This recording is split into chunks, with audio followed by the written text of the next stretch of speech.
Hello and welcome to this CFAM tutorial. In this video, we'll show you how to fit your mask and perform a leak test on your Nia device.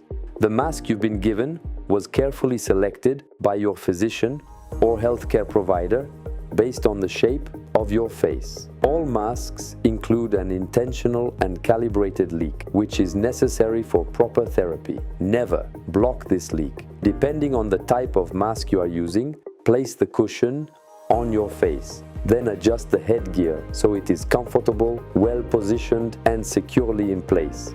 You can now connect the mask tubing to your Nia device. Once connected, we recommend performing a leak test. To do this, tap the mask icon on the screen. The device will measure the level of leakage and display a result: optimal, significant, moderate, or major.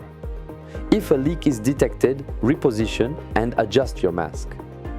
When the optimal message appears on the screen, you can return to the home menu by selecting the home icon. Your mask is now correctly installed and you can start your therapy with confidence and peace of mind. That's all for now. Feel free to watch our other videos. See you soon.